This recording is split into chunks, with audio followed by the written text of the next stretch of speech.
Hello, Smart Money Tree podcast listeners. Welcome to this week's show. My name is Kirk Chisholm, and I will be your host. So today we're joined with Tim Baker. How you doing today, Tim? Good morning, Kirk. I'm doing well, thanks. How are you? Great. Well, glad to have you with us. So Tim, we're going to be talking about some really fun topics today. So Tim, tell us a little bit about your background before we begin.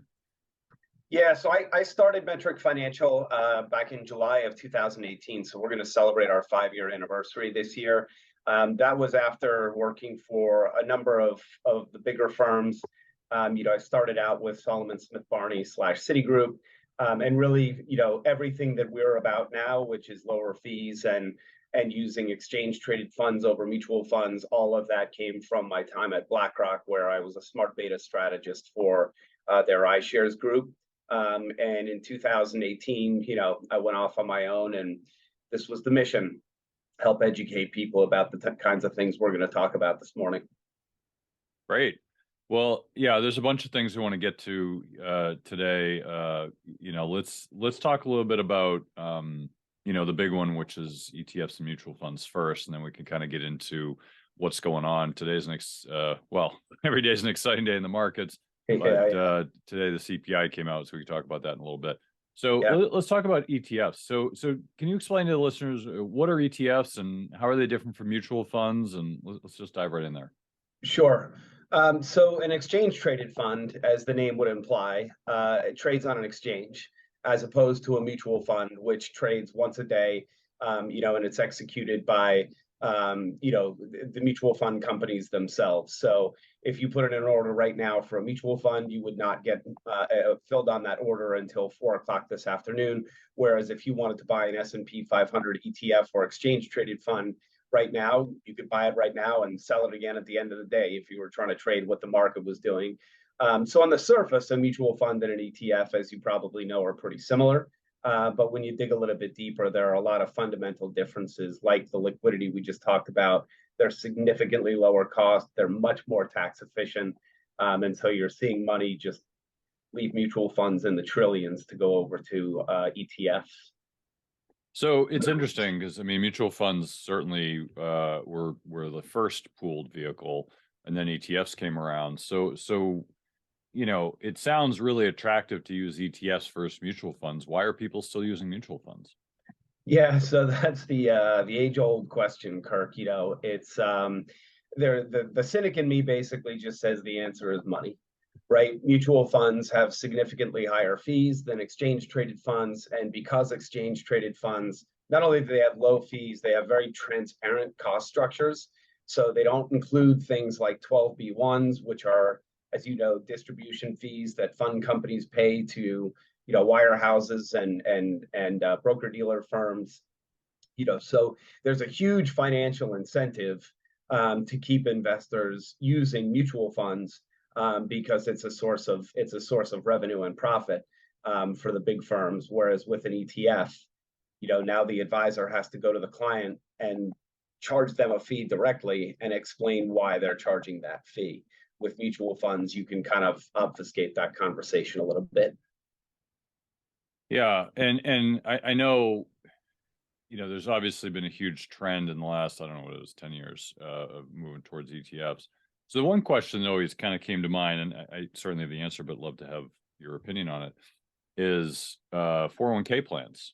They still, it would seem to me it'd be really easy to put ETFs in there, but they don't. They use mutual funds still. So why do you think that is?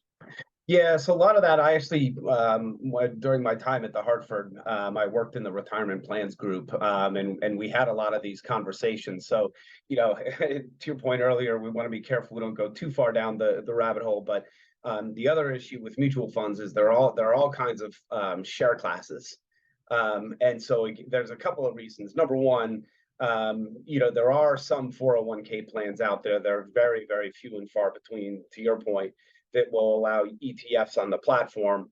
But the issue of a share class is very, very important to the 401k providers because they can structure and it's frankly it's the plan sponsors too, meaning the employers. They can structure how the mutual fund companies, the investment companies, get paid. So, for example, you could have an R6 share class. that has no distribution fees. And so all of the administrative costs of the plan have to be charged directly to the employer.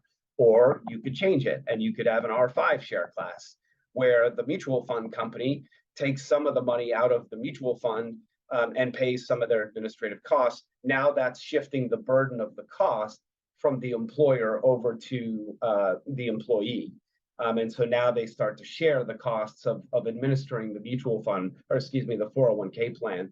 So that's a huge advantage from a 401k provider standpoint. ETFs, as I mentioned, they just don't have those structures. There's one ETF. That's it. There's no share classes, no distribution fees. They're pretty naked. So basically what you're saying is it comes down to how do they hide the fees from the investor? Is that really what it comes down to? You're talking my language. That is basically our mantra, is that not only are the fees in this industry high, but there is a huge incentive for the financial industry to not have much transparency in the way these fees are structured. In fact, one of the most popular share classes out there of a mutual fund, moving away from 401ks a little bit, is an A share. And an A share is a mutual fund that pays an advisor a 5.75% commission up front, and then an ongoing fee that includes a 12B1 that I just referred to, a distribution fee that goes to the firm. And I would be hard pressed to believe that most clients are even aware of that. And frankly, a lot of the advisors that use those fund share classes, if you ask them, what are your fees? They'll say, we don't charge one, which is very misleading, because technically speaking, that's correct. They don't charge a fee, but they're using a mutual fund that's got really high embedded fees in it that then turn around and pay the advisor and the firm. Well, wasn't that the whole point of the B shares, right? A shares, you charge 5.75% up front, so immediately, if they put in $100, they're putting in $94 dollars and 25 cents, and it just comes off the top. But the B shares were all about hiding that, right? So the expenses were higher, and they're like, oh, there's no sales charge, and I'm like, yeah, it's a B share. Right. Yeah. No, it's funny because B shares, I haven't seen one in forever. But when I started my career early on at Smith Barney, well, Solomon Smith Barney back then, B shares became very popular for that very reason. And I call B shares the annuities of the mutual fund world, because what they do is they charge that 4% upfront commission and then lock you in, meaning they've got a contingent deferred sales charge. So if you buy that B share and you sell it 2 years later, well, they're going to take 2% off your money. That's your penalty for leaving before you own the fund for 4 years, and that allows the mutual fund company to recoup the upfront commission that they paid to the advisor, just like an annuity. Yeah, it's. I think the whole industry is. The more you know, the more it scares you about this industry. Unfortunately. Yeah. Yeah, I think it was funny because I remember it must have been decades ago, at least a decade ago, but they were trying to get rid of B shares. I mean, I think they still exist, but I think a lot of the firms are just like, nah, you don't want to do these, but they still exist, right? I to be honest with you, I'm not sure. I haven't seen one in forever, and frankly, I haven't seen well, excuse me, that's not true. We had a client just recently that had an account with one of the bigger firms, and they actually had both A shares and C shares. And just for your listeners, a C share is a mutual fund share class that it used to have a 1% upfront commission, but they tend not to have any upfront commissions anymore. But they have a very high ongoing annual fee, like 1.8%. And they'll keep the 1% and give the 0.8% to the advisor. So once again, an opportunity for an advisor to earn an ongoing annual fee that's pretty good, and still at the same time tell the client, we don't charge you a fee. Yeah, that's a shame. So, but let's kind of dive into some of I'm going to be the devil's advocate here for the mutual fund industry, even though that's kind of hard to do. So, with ETFs, I mean, most of them are just indexes. Most of them are generated around indexes, whether it's the S&P or the NASDAQ or whatever. I mean, I think those are some of the first ones, the Spider and the Qs. But mutual funds are actively managed, so ETFs are not. So why why haven't ETFs come out with more actively managed ETFs? Well, that's a great question. And so now you can have both. So mutual funds can be active or track an index, and ETFs can be active or track an index. But you're spot on. The absolute lion's share of mutual funds are actively managed, and absolutely the lion's share of ETFs are tracking an index. And interesting statistic for your listeners, this has been true for the last couple of years, but there are now more stock indexes than there are stocks in the world. So think about that. That's how many different flavors exchange traded funds come in. You could track a sector index. You could track, to your point, the S&P 500. We track factor indexes like momentum and quality, things like that. So there are, well, and here's a popular example for you. Why am I blanking on her name? The ARK ETF. Oh, Cathie Woods. Yeah, Cathie Woods. So that's a big actively managed ETF. So I think what you're seeing is more firms would like to come in and offer active ETFs. And my response to a lot of that is, but if you're doing that, you're eliminating a lot of the original benefits of an ETF. An ETF was supposed to be low cost, diversified, and transparent. Those were, when ETFs came out, those were the three big things that ETFs were going to be. You launch an active ETF, now it's not low cost anymore. They'll charge the same fees that they would if it was a mutual fund. It's probably not going to be as transparent. They probably will not disclose holdings daily like an ETF will. And the tax efficiency may and may not be there. So as you probably know, the tax efficiency from an ETF comes from the fact that, to your point about an index, you can take an index or a basket of stocks and trade it for an ETF that tracks that basket of stocks. And basically what that means is now no purchase or sale happened. It was just an in-kind transfer. All the stocks in the index for a share of the ETF tracking that index. So there's no capital gain distributed to the investor. Once you bring in an active manager that's not tracking a transparent index of stocks, they may and may not be able to use that in-kind transfer. So you may still wind up with capital gain distributions coming out of that ETF. And again, that's supposed to be one of the big benefits of ETFs. So to me, the active ETF, and again, it's the cynic in me, the active ETF is the way for an active manager to say, hey, all this money is going to ETFs, let's launch an ETF. And it's like, okay, but now you're just a wolf in sheep's clothing. Yeah, but I mean, if you're thinking about it, they're essentially the same vehicle constructed in a different way, right? It's a pooled Correct. investment, but Yeah. the ETFs are still going to be cheaper. Like, if you look at the Vanguard, S&P 500, notoriously the lowest cost index out there for years for the mutual fund, but now they have an ETF version, and that's even cheaper than their mutual fund. And you look at the Spider, and that's even cheaper, I think, than the Vanguard version. So if you look at that, it's still going to be cheaper, right? And I think the index, I mean, it just comes down to competition, right? Yes. If you're offering the same thing, the cheaper version is going to win. If your product is great, you should charge fees. You and I may butt heads here. I'm actually not against high fees. I'm against high fees for no apparent reason whatsoever. But if you have an S&P 500 returning, let's say 5% a year, and you have a hedge fund that's charging 2 and 20, and they're making you 30% a year, I mean, I would pay 2 and 20. I mean, if you're going to get 30% a year versus 5, I mean, I'll pay the fees for a better return. I think people get stuck in the low cost element. Not that it's not important; it's very important. All else being equal, but obviously, rarely is all else equal. So I think the question is isn't it still a better vehicle than a mutual fund, even for an active manager? Yes. If you have two exact same funds run by the same manager, one's an ETF and one's a mutual fund, the ETF will likely be cheaper, maybe by 0.05%, 5 basis points, whatever it might be. But then what you get into is, but now I've got an ETF. So Cathie Woods' ARK ETF is 75 basis points, 0.75%. I can buy the S&P 500 for 0.03% through VOO, which you mentioned, the Vanguard ETF. So now you get into a debate of, do I want to pay the higher fee, the 75 basis points, for an active manager as opposed to just owning a passive index?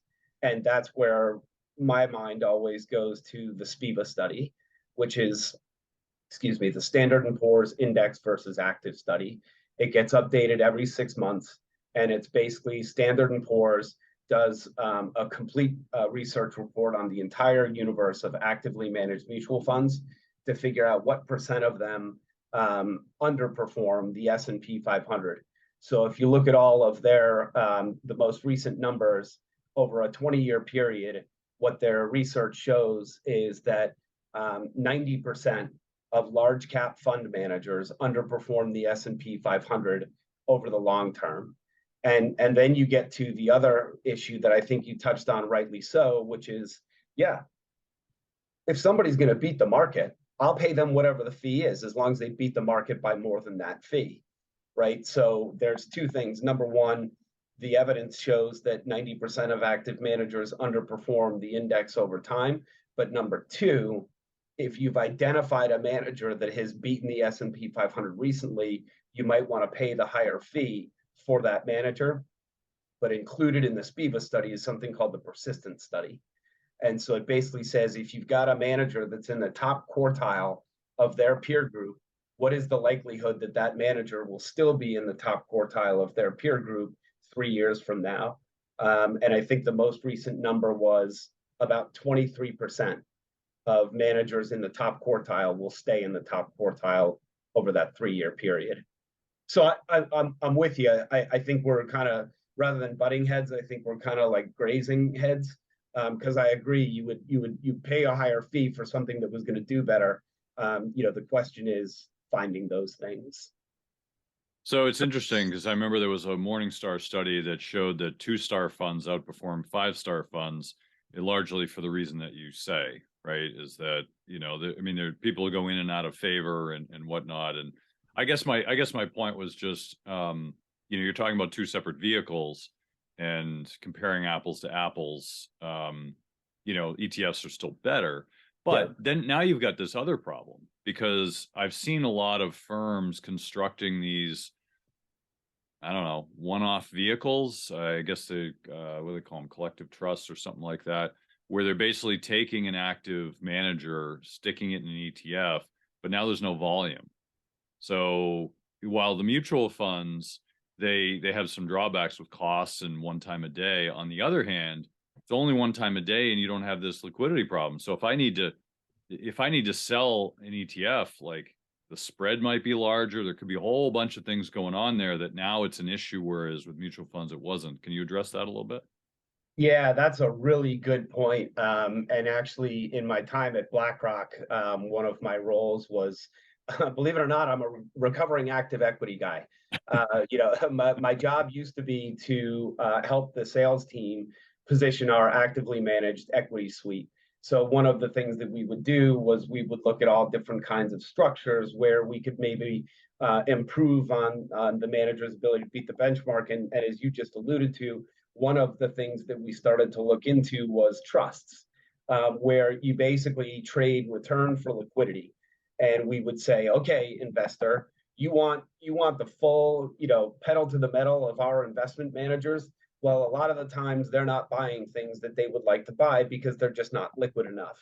So we're going to offer you a vehicle where we're going to let them, we're going to take off the handcuffs. We're going to let them go invest in whatever they want to invest in, but you can only get out of this fund 4 times a year. So going back to my comment about putting an active ETF, putting an active strategy, taking it out of a mutual fund and putting it into an ETF, you remove a lot of the original benefits of an ETF, like low cost, tax efficiency, and transparency, but you raise a really good point. At my old firm, we called it trading your return away. And what that meant was, what people don't realize, because an exchange traded fund trades just like a stock, now you've got things like a bid-ask spread that comes into play. And for anybody, if you have folks listening that might not be aware of what that is, it basically, the ask is what you're going to pay if you want to buy it. The bid is what you'll get if you want to sell it. And so you take you spoke about VOO, which is Vanguard's S&P 500 ETF. The bid ask spread on that thing is going to be like 2 cents, maybe 3 cents, because it's extremely liquid. Trades 1,000 times a minute. There's no risk to anybody of owning that. So if you were to buy the S&P 500 and for some reason needed to sell it a day later, assuming the market was up, you'd make some money. But with a less liquid ETF, I had a client transfer in a bunch of ETFs last week, and I had to get on the phone with our institutional trading desk because I'm like, the bid ask spread on some of these things was like 50 cents. That's a huge bid ask spread. If you were to buy it one day and had to sell it the next day, you might lose 50 cents a share just because of that bid ask spread. So yeah, that's important too, is unless I don't know the volume off the top of my head of ARC, Kathy's fund, but all of the index ETFs that we trade are extremely liquid, very tight bid ask spreads. And frankly, the whole idea behind the ETFs that we use in the portfolio is they're supposed to do what active managers, according to the SPIVA study, don't do, which is outperform the market over time. So we own the S&P 500, but we also own a momentum ETF, a quality ETF, a low size ETF, a low volatility ETF, because those things, have academic support for beating the market in the long run. But they're all, I'm sorry, I drifted away from your point. One of our big tests for ETFs is how much money do they have in them? How long have they been around? How frequently do they trade? Are they liquid? Those things are important too. Yeah, it's interesting because I know we do a lot of options for managing risk, and I know with like the Spider, the SPY, the options volume is good, right? And the spreads are narrow. You can't do it on Vanguard. I mean, technically the options exist, but there's no volume. There's no volume at all. And there's not really any incentive to use it because the spreads are wide. So I just found that to be really interesting about Vanguard, and they're trying to compete in a space that they're a little late to. But one question I have for you is, why do you think that active managers underperform passive? So that is probably the question that I've been asked the most when I left the active world for the passive world. And my answer is emotion. So the whole idea behind the ETFs that we use tracking these factor indexes is there's no emotion. There is a strict set of rules that's put in place. For a momentum index, you can't be in the index if the stock hasn't outperformed the market over the last 6 and 12 months. That's it. If you've done that, you're in the index. If you haven't, you're not. Same with quality. If you have good return on earnings and some other quality characteristics, you're in the index, and that's what's in the ETF. With an active manager, you're making forecasts, which it's another thing I'm not a big fan of. I think that's a lot of the reason why fees are high, is because a lot of people get paid to make forecasts and predictions. And I've actually got some academic work on that shows, if you look at economists and analysts predictions over time, they tend to be right around 50% of the time. You mean telling the future? Is that what you were talking about? Yeah, forecasting? So I think we call that telling the future. It's like the number one conversation I have with people is like, I don't know what's going to happen 10 minutes from now, much less what's going to happen, 6 months from now. So, and, you look at things like the CPI number, which I think we're probably going to talk about pretty soon, but, it's all about how did the number come out relative to forecast, relative to predictions. And it's like, yeah, sometimes it's ahead of predictions, sometimes it's below, but that's the point, is it's rarely spot on that number. So in any event, I'm digressing from your question, which is, why do active managers underperform? I would say, and actually BlackRock had this tool when I was working there, and we would basically dissect manager underperformance by a number of different buckets. And we would look at their factor exposures, their sector exposures, and we would look at their stock picking.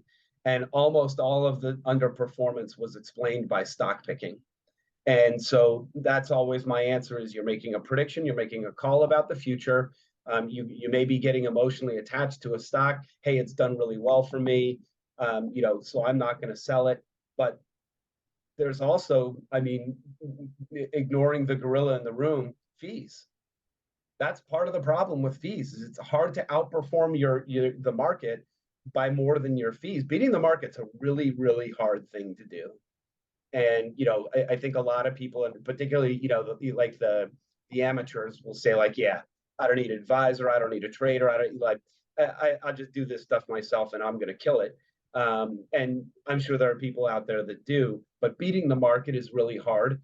And then if you throw a 1% fee on top of the index, so let's say you had the S&P 500, basically free, and then you throw a 1% fee on the thing that's trying to beat it. Now you got to beat the S&P 500 by more than 1%, and that's hard to do. So I think a lot of it has to do with making incorrect predictions about the future, as you say, and trying to overcome fees. Yeah, it's interesting. One, I mean, this is like all Wall Street does. This is like the big secret is trying to tell the future, and they Right. don't have good odds at that. But it kind of brings up the point of even indexes are picking the future. Somebody's picking the index, and the index is based on survivorship bias.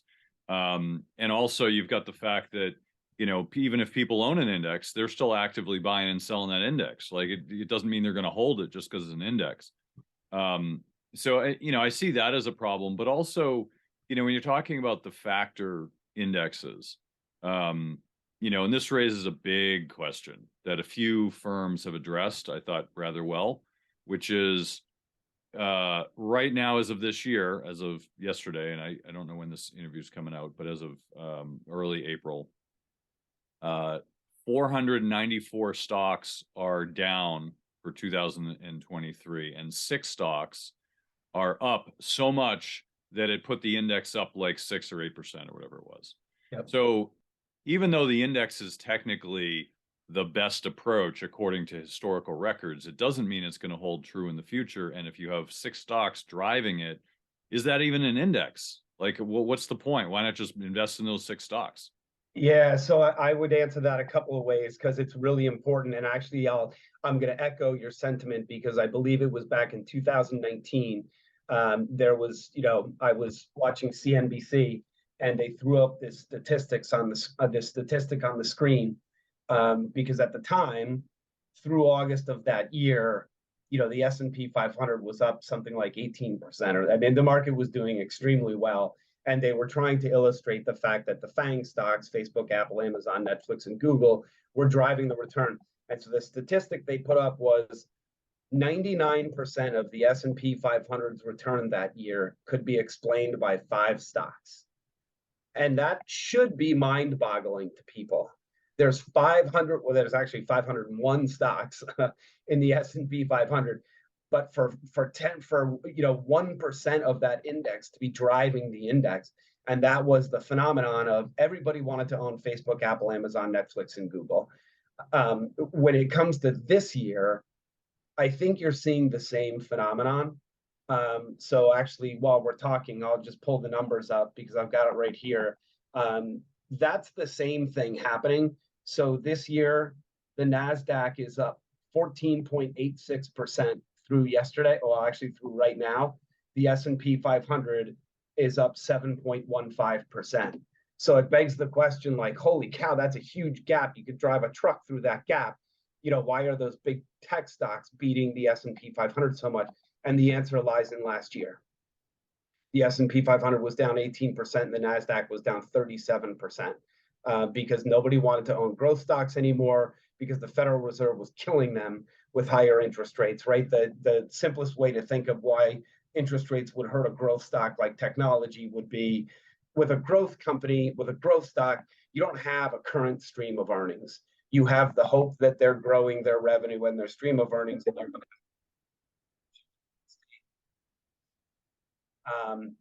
So everything is based on discounting those future dollars. And the higher interest rates go, the more you have to discount those future dollars. So I agree with everything you're saying, and I will say, one of my frustrations sometimes is, whether you're a money manager using ETFs or an advisor like me or whatever it is, you're at the mercy of these index companies and the firms that run the ETFs. And so sometimes what you'll have is, this is part of the reason I think active managers underperform is everybody likes to tinker with everything. If it's not, if I'm bored, like I'm going to play around with this a little bit. And so I might own a value ETF because I like the way they measure value. They might measure it by dividend yield, they might measure it by price to earnings, whatever it is. But then I might find that, let's say, iShares and MSCI, the indexing company, decided, well, we're going to change the metrics. By the way, that's why my company is called Metric, because metrics are ways of capturing factors. They might decide to just change those metrics. Well, now I've got work to do.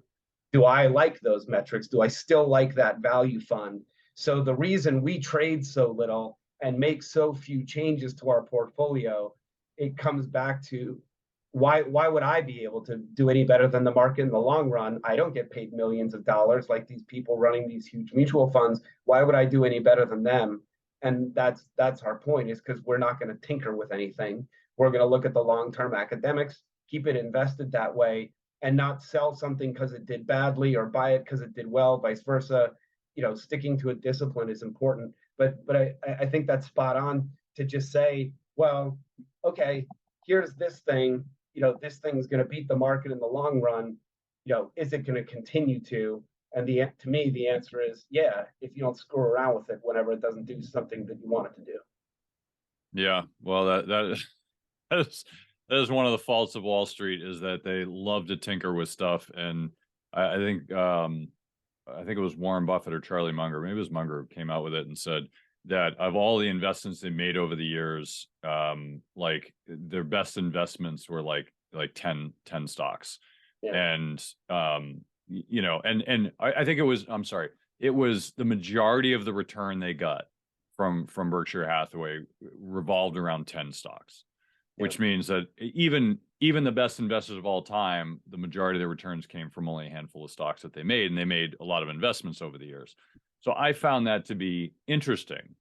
And I mean, you could take that data in any which way, and you could say, well, it just means, like, how do you pick the right stocks? Or, even the best, they're buying and holding, and that doesn't work. Like, you could take it all sorts of ways, but I just found it fascinating that's the case. And that's the 80-20 rule, right? 80% of your returns come from 20% of the stocks. Well, in this case, S&P 500, it's 1%. So yeah, right. And I have no illusions that, for example, you take like the momentum ETF that we use that tracks an index of stocks that have momentum relative to the index. I have no illusions that, let's say there's 180 stocks in that momentum index. I have no illusions that all 185 stocks are going to beat the market. That's the point of diversifying them. If momentum outperforms, it's probably going to be because of 10 or 20 of those 180 stocks. Yeah. No, I find it interesting. I want to switch topics, but I find it interesting. I mean, there's a lot of ETFs that I use just for monitoring. Like you mentioned, the momentum ones. Like, I will never invest in that, but I use it to monitor. Like, look at it and say, all right. Some of them can be good benchmarks for other things. Yeah.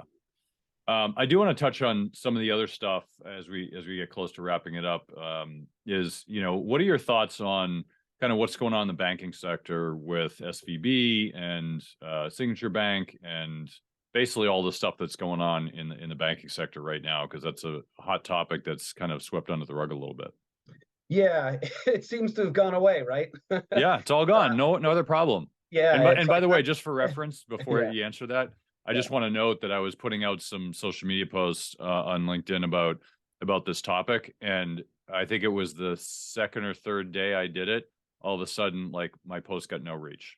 Like, they muted the reach of anything that had to do with banking, which may have something to do with it. Yeah, it's funny. Almost all of my social media posts are taking pot shots at mutual funds in favor of ETFs. In fact, that's how we're we're spending our financial literacy month. But so yeah, I joke it seems to have kind of gone away. That it's like the thing that was on page 1 of the New York Times is now in section C, page 11. You got to look pretty far down the Money Watch or CNBC website to find anything about the bank crisis. So I think when it started, I think the correct question was, is this systemic or is this specific to Signature and SVB and First Republic? And I think the original fear and where stocks kind of continued their sell-off was, well, it's not specific to them because now it's happening to Credit Suisse, now it's happening to Deutsche Bank, so it's clearly not. But since then, we've not seen it hitting a bunch of other banks. In fact, other banks are helping those smaller banks, right? So Bank of America, JP Morgan, they're all piling together cash and depositors and all of those things to send to these regional banks. And it's a comment that I've made to people is like, listen, we live in America and it's the land of capitalism and competition. So you would think like, Jamie Dimon wants to be the only bank in America. He wants everybody else out of business. That's not true. Jamie Dimon, Bank of America, JP Morgan, all these firms, they need other banks in the system for liquidity purposes. They help with liquidity at the Federal Reserve's window, which is where they charge the overnight rate, all of those good things. So I do think that, number one, the idea that this was going to hit all banks and the banking system was over, right? Look at how much Bitcoin has gone up since the bank crisis. It's almost doubled in value. And that's basically everybody saying, well, our banking system is screwed, therefore our currency is screwed. And so I'm going to make sure I own some Bitcoin before it's water world. And, that becomes the way I pay for things in the future. But I don't think that was going to happen. The other thing I've said to people is, this is not an example of our banking system not working. This is an example of our banking system working. Like FDIC would be the Maytag repairman if stuff like this never happened, right? That's their job. It's the Federal Deposit Insurance Corporation. That's their job, is to step in when a bank has, liquidity issues like SVB and Signature, those types of firms. And the other thing is, part of the reason Silicon Valley Bank was so specific, and everybody should do kind of a mental check if they're scratching their head over that. They lend money to people other banks won't lend to. That's their job. I was a credit analyst back in the early 2000s when you had all the subprime stuff hitting the fan, right? And so anybody walking into a bank or a subprime lender or whatever, you got to be aware of what they're doing, right? And so, sorry, 2 final comments. Number one would be, it made me ask the question, well, what the hell happened to all of these stress tests that, in 2008, when we had the, global financial crisis, the Federal Reserve was pumping all this money into the system and at the same time saying, banks are going to have to be on better behavior now, and we're going to do these annual, if not more frequent stress tests. If these stress tests are continuing to be done, and the Federal Reserve itself is the one doing these accelerated massive interest rate hikes, why wouldn't a 400 basis point Federal Reserve rate hike be part of that stress test? And then the other thing that I would say is, when it comes to all of these bigger banks and the liquidity in the system, again, I do think it's the system working. This is what the Federal Deposit Insurance Corporation is supposed to be doing. The question people should be asking is, how much money does the Federal Deposit Insurance Corporation have, right? If there was a run on banks, how much money could you actually get out of the FDIC? Well, I think 2008 is a good example of that. So 2008, what happened, and this is the point that I always bring up, is the FDIC insures your deposits. It will guarantee you to get your money back. What they don't guarantee you is when.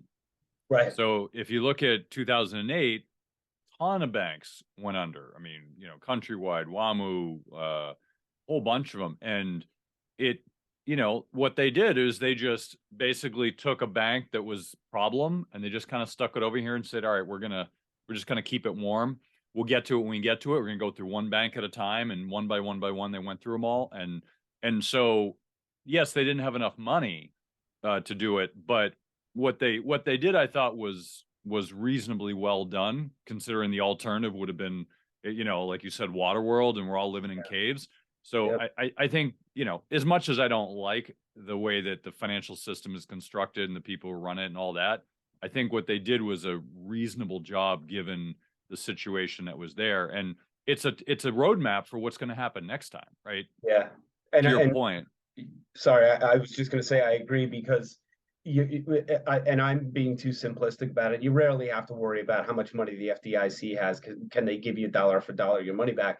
Because that's not the way they're going to get you your money back. They're going to get you your money back by tucking you in with another bank. So, Right. Credit Suisse got tucked into UBS. UBS got the bargain of the century on that. Yeah. SVB just got tucked into First Citizens for a dollar, right? I mean, First Citizens got Silicon Valley Bank's assets for like a buck. So With that's guarantees, yeah, right? and Guarantees I of agree with non-failure. you.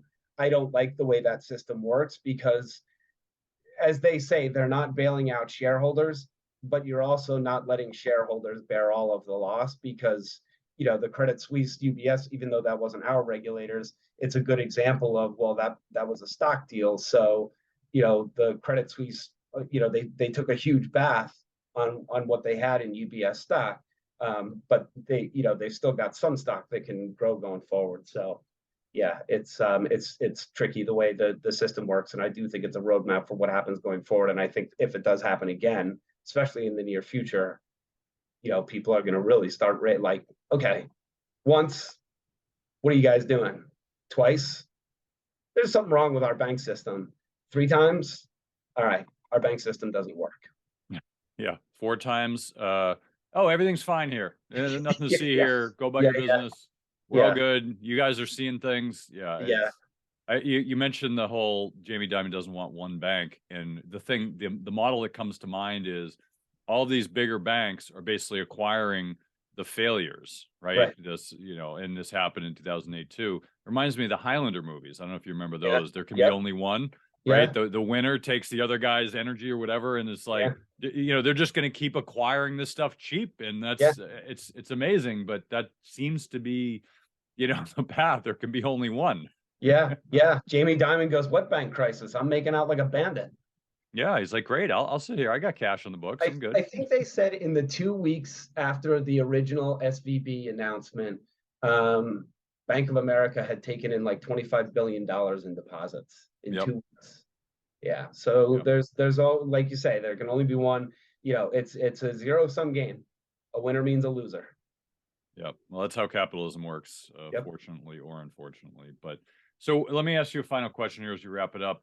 Obviously with the CPI came out today and interest rates, where do you think this is all going? I mean, this is ultimately the question of where do you think the end game is here with, with inflation, with interest rates, with the whole banking system, everything? Yeah, I've done a ton of like library educational workshops on this because I actually have a lot of opinions on this. In my former life, I was a bond analyst, which if you're a bond analyst, you're going to work very closely with economists. And so you really get kind of a deeper understanding of how these things all interact. Because one of the biggest questions I get is, I don't get it. How does higher interest rates take care of inflation? And so my answer is, well, they're trying to kill the housing market, right? If you look at the percent of this economy that is some way, it's like 6 degrees of Kevin Bacon. Everything is somehow tied back to the real estate market. And when you jack up interest rates as much as they have, you make mortgages too expensive for people, and especially with the home price spike during COVID, you make it harder and harder for people to buy houses. Unfortunately, what we're finding is that is not giving any relief to the supply demand issue. So there's still precious little supply out there for a simple reason, which is this interest rate hike happened so fast that if you bought a house less than 3 years ago, you've probably, or excuse me, within the last 5 years, if it wasn't within the last year or so, you've probably still got a very low mortgage rate. And so what are you going to do now? You're going to go sell your house and take on a 6% mortgage rate? So people are very reluctant to sell. But so in terms of where this goes, my comment, as my last name is not Morgan and my last name is not Lynch. So as this little guy sitting here, I've done this for too long. And I hate to question smart people like Powell and Bernanke and these guys. This is their advocation, this is their vocation, this is what they do. But my comment has always been, I said late last year, I would love to see the Federal Reserve do 100 basis points. I think it was the November meeting when I was saying this, and then stop. The U.S. economy is not a Chris Craft; it's the QE2, and you can't do slalom in the QE2. And so my fear is that the Federal Reserve continues to hike interest rates no matter what happens with the economy, the bank crisis, and I think that got proved to everybody, right, Kirk? I mean, right in the middle of that bank crisis, the ECB, the European Central Bank, and the Federal Reserve both came out and said, tough luck, we're raising interest rates. The ECB went by 50 basis points and the Fed went by 25. So that's my concern is, and what I try to remind everybody is, again, you're not going to get a whole bunch of rate hikes and inflation's going to fall off the map, but it's moving in the right direction.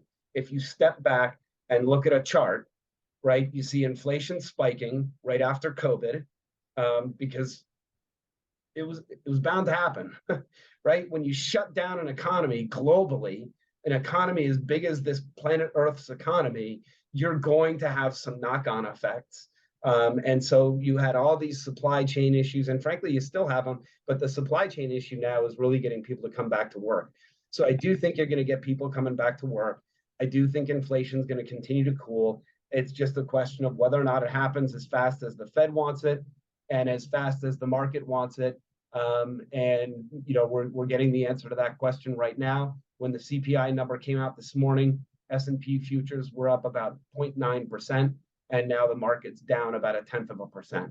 So I think your question is, it's what's permeating the market. Where is this going? Where are we done? And we keep chasing our tail, because every time we get an inflation number like that, everybody gets excited and then goes, well, but it's still not good enough for the Fed, because as you and I talked about earlier, the headline number, or excuse me, the core number, which excludes food and energy, the year over year number is still 5.6%. The Fed's target is 2. So basically the market's going, well, it's still not good enough for the Fed, but I try to be a little bit more pragmatic and go, yeah, but last year it was 8. So 5.6 versus 8 is going in the right direction. But the economy is still relatively strong, and the effects of what they're doing haven't been felt. I mean, in real estate market, I was doing some numbers a few weeks ago, and in order basically at mortgage rates, I think it's 6.25, and this wasn't even the 7.5 that it got to. At 6.25, real estate would have to drop 40% in order to be in line with an equilibrium of where it was before last year, right? Just with where the market was 2021 and before that.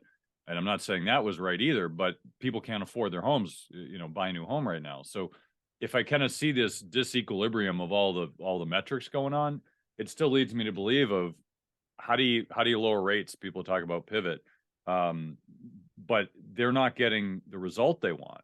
They want to send us, they call it demand destruction, but basically a recession. They want a recession and they're not getting it. Right. So to me, like, maybe they want the soft landing, and maybe by magical coincidence it'll happen the one time out of every other time they've tried. But generally speaking, I see this as being a real issue. Like, how do you even with high inflation, right? It's still high. It's not historically high, but considering the last 20 years, it's reasonably high. Where does it go? And maybe there's no easy answer, but it's something we talk about every week in the show. I think it's a really important question. No, and I think that's right. And so to your point about pivot, and I think most people mean pivot to say the Fed's going to go from hiking rates to lowering rates. And again, I'm not a big fan of predictions, but I'd be shocked if that was anywhere coming soon. I'm thinking more like, rate hikes versus a pause. meaning, hiking rates to 5.25, 5.5, whatever they want their target rate to be, and then just leaving them there. But I agree with you. I think this is going to take a lot more time, not only because of the housing market. So the two things I say are, number one, they're trying to kill the housing market, like I just alluded to. But the other thing I say is, by the way, they also want you to lose your job. Like they are trying to kill, unemployment running at 3.5%. Their long-term target is 4%. But the challenge is, and I don't know how you fix this. I really don't, and I don't think the Fed does either. And frankly, I think it's confounding them. Is the participation rate remains really weak, and I just think that's part of the reason that you're still getting a lot. So two things. Number one, you've got very low unemployment. You've got pretty good wage growth, and you've got low participation. And I think all of those things, most people, look at CPI or PCE. Those are the big inflation numbers. Those are the Fed's preferred readings. Those are going to be really important to the market. And my comment is always, yeah, but they're going to be about as important as the inflation numbers. The Fed is watching wage growth. They're watching the participation rate. And I don't think you start getting any meaningful cooling in the employment picture until that participation rate starts to go back up again. That's just my personal view. Yeah, I agree. I think that's a good insight. So Tim, as we got to wrap it up here, where can people find more about you? Yeah, so we post all kinds of reading information. Our website is designed to be very educational. It's got all of our contact info. The easiest place is metricfin.com. And we've got all of our contact info up there. We've got all kinds of information about mutual funds, ETFs. We've got comments up there about the Federal Reserve and inflation in our additional reading section. So really, that's the easiest place to get a hold of us and find out more about what we're doing. Awesome. Well, Tim, I really appreciate you coming on the show. Thanks again for joining us, and we'll definitely have you back on in the future. Thanks for having me, Kirk. I appreciate it. Hey, Doug, did you hear? We're giving away free money. Well, I'll tell you about it in a minute, but before I do, there's a saying in the mining community, well, precious metals mining, that is. The saying is that if you want the best deals, you have to be in the room. Now, you're probably thinking, what does it mean to be in the room? Well, I'll tell you. Being in the room means that you're on the short list of people who get invited to be a part of the best deals. These are the deals that most investors will never have access to. You mean like IPOs? Nope, IPOs are chump change. Those are for retail investors, small potatoes. That's nothing compared to these deals. These deals would have you salivating to get access to them. Once you know they exist, you will never look at investing the same way again. I almost don't want to even tell you that they exist because it will ruin your thinking of how the investing world really works. Now, you might be excited that these deals exist, but you only have access to the deals if you're an insider, or in the room as they call it. Now, as loyal listeners to the show, I'm going to give you a chance to be in the room. Money Tree Investing Podcast has created the Insiders Club. This is a community of our show's members who are loyal listeners of the show and want to get more out of their investing experience. Being a part of the Insiders Club gives you insider status for upcoming events and webinars, discounts, free stuff and books, and influence on the future direction of the show. This is a great opportunity to join us as we expand our content and services. Oh, and did I mention free money? Yes, in the next few weeks, I'll be giving away free money to our members of the Insiders Club as my appreciation for listening to the show. Now, there's no cost to join the Insiders Club. Just go to moneytreepodcast.com/free money today to join the community. That's www.moneytreepodcast.com/free money. I hope to see you in the room.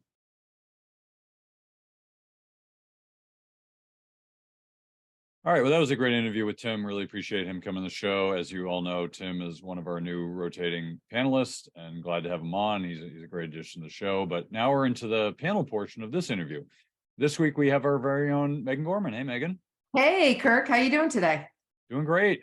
Doing great. And we also have our very own Barb Friedberg. Hey, Barb. Hi. Happy to be here. Great. Well, Megan, so what were some of your takeaways from the interview? Yeah, I mean, I think, first of all, I think it was a great interview, very thorough. I think that there are a lot of aspects to the investing world that are not always transparent. as he brought up on the interview. And so I think it's always good to have a primer on how the investment world works, because as we were talking about before the show, there's stuff that we don't even know, right? Or don't always pay attention to. And so it's very, one of my biggest frustrations with the investment world in general is it's so opaque, right? It's not clear what people are doing with fees, how are they being feed, and things like that. And I think it's a big miss in the industry that we aren't more transparent. But I think about it from the standpoint of, if I wasn't in this job that I'm in, I would be very, very cynical about the investment world, because it's hard to understand what's truly going on. Yeah, no, I can't blame you, Megan. And Barb, what about you? What are some of your takeaways from the interview? I love the active versus passive conversation, and I'm excited to delve into this because it's a huge issue, and we all love the thought of trying to beat the market. But the question is, how likely is it? How often can you beat the market? And will you be able to repeat it even if you beat the market 1 year? So looking very much forward to digging into that and helping you make decisions whether you want to go with an active, passive, or combination approach. Great. So Megan, let's get to you. So, you work with high net worth individuals, and I imagine this conversation comes up quite a bit.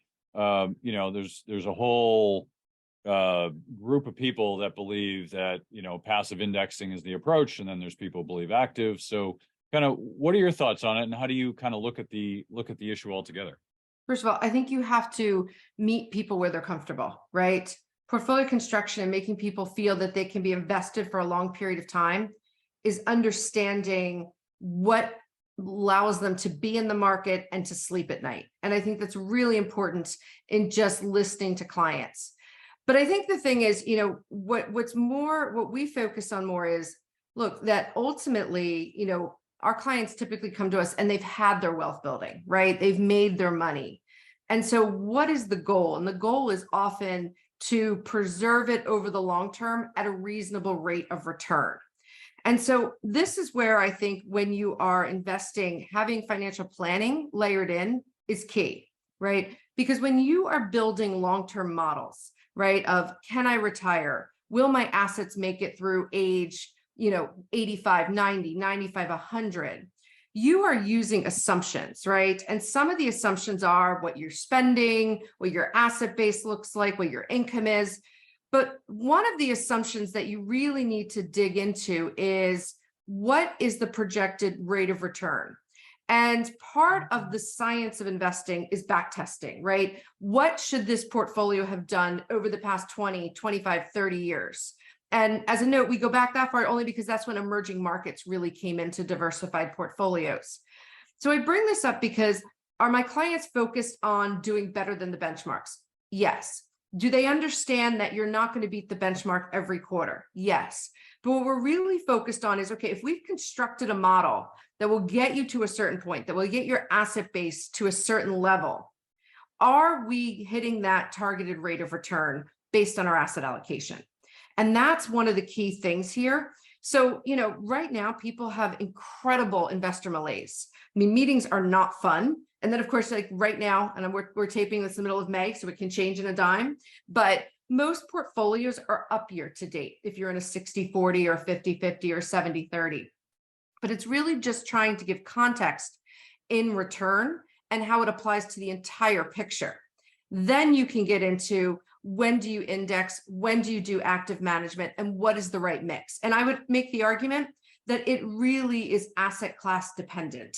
I have certain parts of client portfolios that are more index based. And then I have other parts of client portfolios that are more active. And it's about, okay, as we go through the different market cycles, which asset class is coming to the forefront? And did we do well in that asset class? And are we keeping in line with what the benchmarks are doing? So I know that's sort of a roundabout answer, but I think one of the biggest mistakes people make is they're just focused on beating the market. And it's not about beating the market. It's about creating market returns that help you achieve your goals, as hokey as that seems. Yeah, no, I 100% agree, Megan. I think it's important to distinguish between that. I think most people just focus on, beating the market.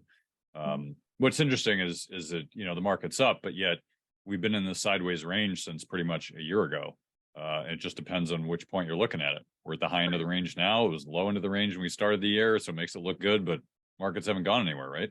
Right. And what I found in our portfolios this year, right, is asset classes like international developed and emerging markets, our active managers are beating their index. Now, there's a variety of reasons why, right? And it goes into, like with international developed, it's all about country choice, right? Emerging markets. Are you overweight to China? Are you underweight to China, right? How they navigate it. And those are sometimes the things that are worth paying for, right? Whereas, in the S&P 500, there's no secrets. There really isn't. We know the 500 stocks, right? So that's where indexing and being more cost effective warrants it. And this is where, as we've been going through client portfolios with performance, and we're seeing, 150 basis points, 200 basis points higher than the index on the international front. And, for reference, 1 basis point is, or 100 basis points is 1%. It warrants the active management cost. Whereas, in the uncertain asset classes, it doesn't warrant the cost. And our goal is to create a cost-effective portfolio as we navigate the markets. So, we want to think through all the different elements to make sure we get to the right place and that we're not overpaying for anything. Yeah, no, totally agree. So Barb, what about you? I think you've been on the show long enough. People probably know your thoughts, but we're looking at active versus passive. Like, how do you look at it?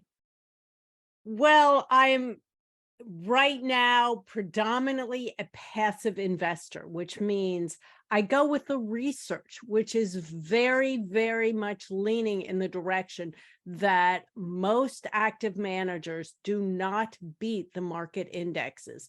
And when we say the market indexes, what we're referring to is like the Standard & Poor's 500, which is a benchmark for the 500 biggest companies in the United States. And there are indices for international, there's indices for bonds as well. And what in general, the research has found that it's very, very difficult for an actively managed fund or manager to beat the indices. And the main reason is, wait for it, is cost. Because I can invest in an S&P 500 fund for 4 basis points. So it's like, it's almost nothing, and actually when you talk about nothing, Fidelity has come out with 5 mutual funds or more that have 0 management costs. So in order for an actively managed fund, which might charge 1% or maybe 0.75, 75 basis points, they are at a loss out from the starting gate. They have to make up 70 basis points above my 4 basis point fee and then try and compete. So there's a very good reason for that. So apparently Fidelity is turning into a nonprofit. They're managing funds for no fees. I'm sure they're not making any money on that anywhere. That's the part that scares me, Barb. Well, it seems too good to be true. It probably is. And I've been thinking a lot about this recently as I get more and more and more annoyed with all of the ads that are coming on every freaking screen that I have. It's like, nothing is free.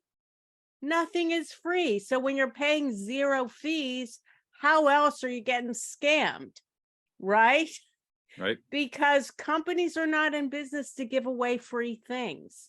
So you have to really figure out, where are they getting paid and what are you getting for no management fees? And the same thing goes with 0 fee stock and ETF trading. Well, the company has to make money somewhere. So where and how are they doing it? So, it's interesting. Oh, I'm sorry, Kirk. No, go ahead, Megan. It's funny because I think we've gotten to a point where we've overeducated so much on the fee thing that people sometimes focus on that too much. One of the things I like to point out to people is, investing is boring, right? But you're using it to meet certain goals, right? The best investing is boring. I mean, I think, right? I don't think it's supposed to be a wild ride. But I think it's more when I talk to people about fees, I want them to put it in context of what they're getting also in services, right? So, for you, Barb, because you're financially savvy, you might not need all the bells and whistles of services. But there are a lot of people out there who do need like services, planning help, right? Tax help, understanding how they get to retirement. Are they maximizing their benefits?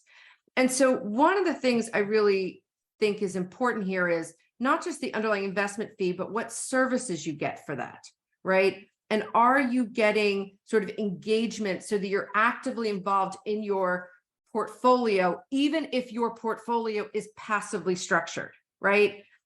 To me, being passive or active, that's a down the road thing. It's more about, am I engaged in managing my money? And so when I pay a provider a fee, what are they doing to help me?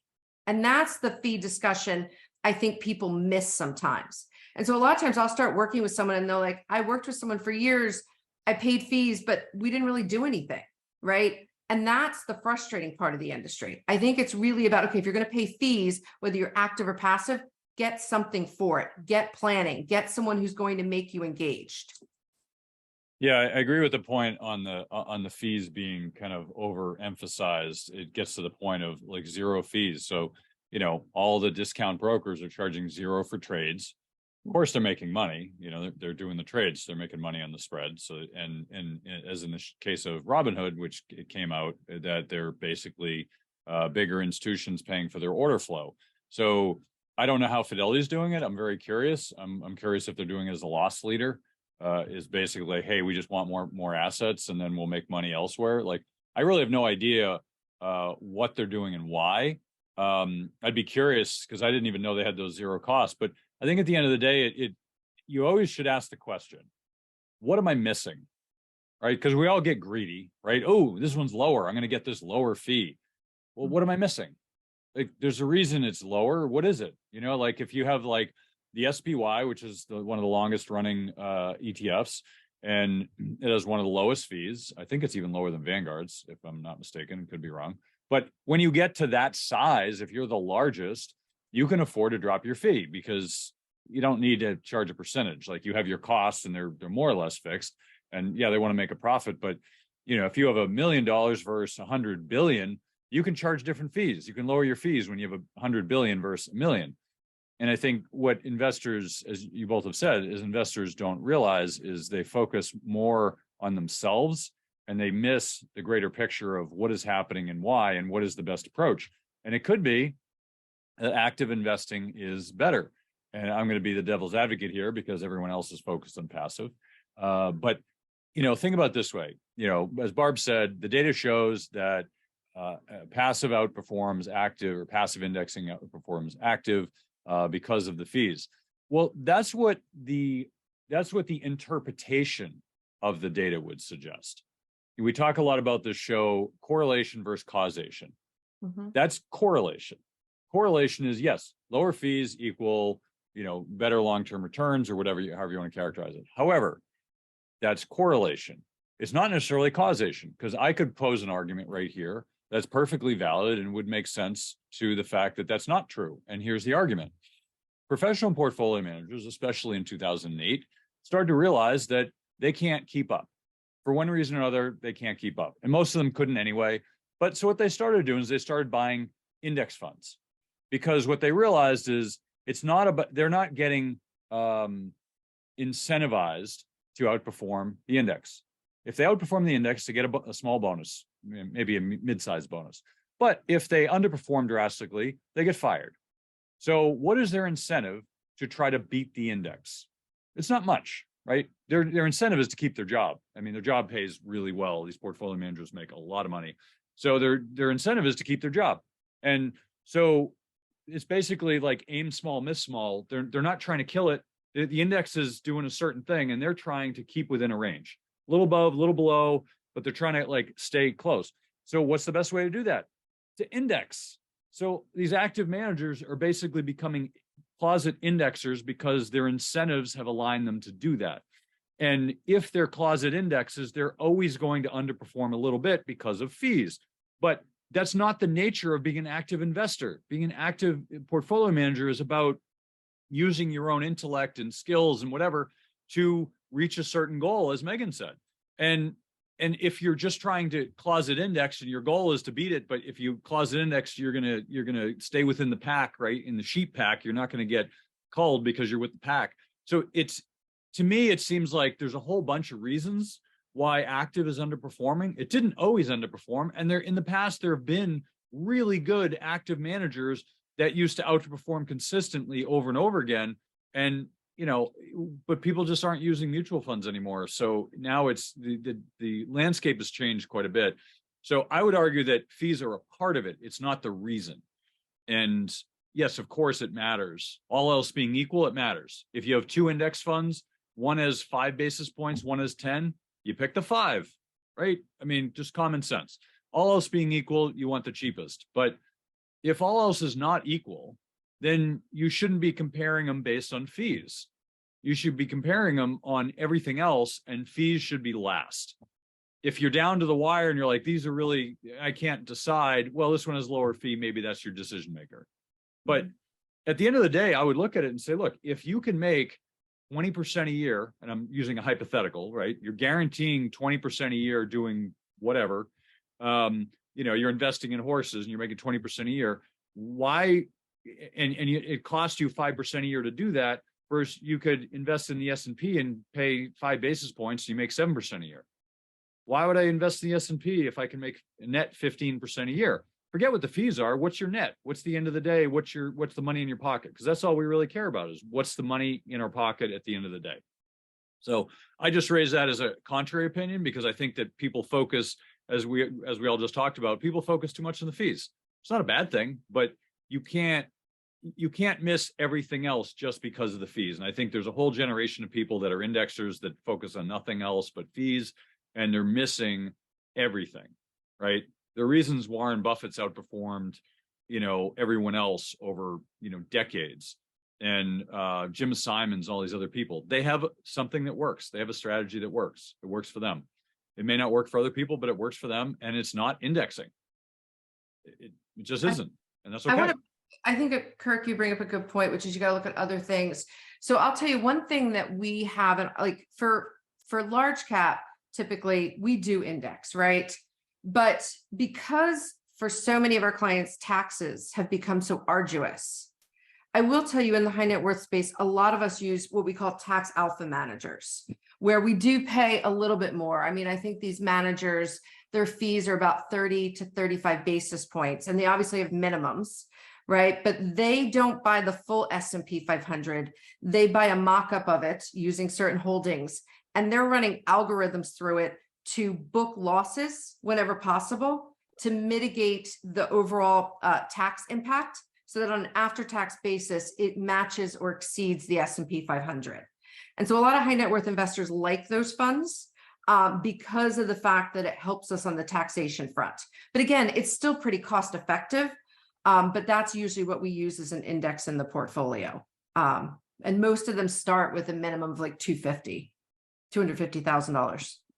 Yeah, no, that's a great point, Megan. And I think you made another earlier point, which is great, which is large cap, right? Large cap is one of those categories that's so plain vanilla and so homogenous that you might as well just pick a cheap ETF, like cheap index. It is really not as much alpha you can get from large cap other than, instead of 15% of my portfolio is Apple, now it's 25%. And that's why I'm outperforming. Like that's what it's come down to is 5 or 6 or 7 stocks are the drivers of that. You might as well just put the money in an index. That's been the case actually my whole career. As you look at this and you'd have people like, I think it was Fayez Serafim was always well known as like a large cap manager. And I was looking at him like, what's the deal? Like, he must be great, but like, how much alpha are you generating in the large cap category? It can't be that much. And he might've been great, but it still wasn't moving the needle. So what's the point? Just stick with easy and cheap. So it was a great point you made. So, one other issue that kind of came up here. So Barb, as we kind of wrap it up here, I wanted to kind of get your thoughts on this. The ETF versus mutual funds. You've seen a lot over your career. You've been a portfolio manager. I'm sure you've used mutual funds and ETFs. Like, how have you seen that change, that progress we've had, and like, where do you see things go in the future based on that kind of progress? Like, where do we end up if we keep going cheaper and cheaper, and we find these vehicles that are constantly changing? Yeah, when I started investing, there were no ETFs. They weren't invented yet. So don't use your calendar to figure out how old I am, please. But yeah, well, definitely, by and large, ETFs are cheaper. They're much more transparent. They're much easier to trade. Tim had a wonderful conversation about that when he was discussing the perils of mutual funds and the reality that most of us in our 401ks only have mutual funds from which to choose. So there's a lot of fees baked into mutual funds that are very difficult to unpack. You have to go through and you have to read through the entire prospectus to understand what conditions are made. There's 12B1 fees. There's fees, back-end fees. There are front-end loads. There are so many complicated fees with mutual funds. In contrast with an ETF, you've got a fund management fee for that fund. It's printed on any website that you look at, so you know what it is, and that's the fee you're paying, and you're trading for nothing. So it's like definitely cheaper. But is there a case for mutual funds? I'm going to say yes, because there still are some wonderfully managed mutual funds. And in fact, Vanguard, who is the index fund king, has some of the best actively managed mutual funds as well. So in your 401k, if all you have to choose from are mutual funds, you're stuck. You're going to pick from the group that is there. Mhm. But in the self-directed investing world, most of us are better off with ETFs. And again, I lean back towards the passive. And I want to throw this in the passive active conversation, because we talk about market returns. We don't talk about what they are. Look, in the worst year, like 2022, the S&P 500 lost double digits, big time losses. This year, we're in double-digit gains. Okay, that's awesome. But let's look back 100, 150 years. On average, you'll find you get a 9% return with the U.S. stock market. That's not nothing, okay?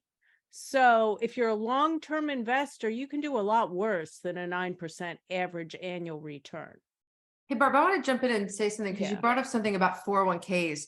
And it's interesting, over the 20 plus years I've been in the industry, I have found that the 401k selections have gotten better, right? There's now really good target retirement funds, and a lot of the funds in the plan are great funds. But what has also arisen over the past 2 decades is a lot of the 401k plan providers, offer advice and offer guidance. And I think it's one of those things that a lot of people don't take advantage of, right? So when you log into your 401k or your 403b site, often you'll see calculators, and a lot of them have these little stoplights, right? Are you a go for retirement? Are you slow towards retirement? Or are you a, wait, stop, you're not doing it right, And what I really encourage people is, your employers spend a lot of time picking these administrators. And when the administrators come in and pitch their services, they're saying, yeah, we can do the target retirement funds. Yeah, we got Vanguard or Fidelity or whoever it is for that asset class, but we offer services. So if you don't feel that you can afford an advisor, look towards your 401k provider, because a lot of times they do provide advice, or at least look and see if you can use any of the calculators. Because remember, some of the laws out there require on an annual basis that your fees be disclosed on your mutual funds inside your 401k. You probably get an email from your employer. So again, that is a resource that I think a lot of people don't fully take advantage of, and it's something well worth doing. Yeah, that is really, really, really good advice. Yeah, so I can't even remember what else we were talking about here, Kirk. So was there anything else, or should I wrap it up? Wrap it up, Barb. Wrap it up, Barb. Take us home. Okay, so I am Barbara Friedberg. You can find me at Barbara Friedberg Personal Finance Robo Advisor Pros on YouTube, and I will see you next time. Thanks for coming on, Barb. Megan, final thoughts from you? Yeah, look, the active versus passive debate, it's always going to be out there, right? There's always investment discussions. It's really important to know who you are as an investor. It's important to have a portfolio that you feel comfortable with the strategy. It's not a bad thing to challenge your advisor and say, why are we being active here? Why are we being passive there? Sometimes it's the questions that can bring, more information to you to make better decisions. So don't be afraid to have these discussions. Be comfortable with what you've decided to do in your portfolio and really focus on what am I getting for my fee structure? Because again, no one's going to beat the market every quarter. I don't believe people who say they do that, but you're all about trying to meet certain goals, whether it's the ability to retire, to pay for your kids' education, to buy a house. And so use the market returns to help you meet those goals. So I'm Megan Gorman. You can find me at Forbes.com/Megan Gorman. Kirk, thanks for having me on. Thanks for coming on. That's the show for this week. Thank you again for joining us on Money Tree Investing Podcast. My name's Kirk Chisholm, Wealth Manager of Innovative Advisor Group. We don't just manage your wealth, we make your life better. You can find more about me at innovativewealth.com. And of course, you can find me every week here on this show. You can also check out our show at Money Tree Investing Podcast. On our website, you'll have access to the show notes, resources, and the archive shows. Please remember to subscribe on our YouTube channel for immediate access to the new shows when they're released. When you subscribe to the show, it allows us to get access to some of the top minds of investing in personal finance. While you're here, please leave a comment and question if you want us to address it on the show. Have a great week ahead, and remember, no one will care about your money like you do, so invest in your life.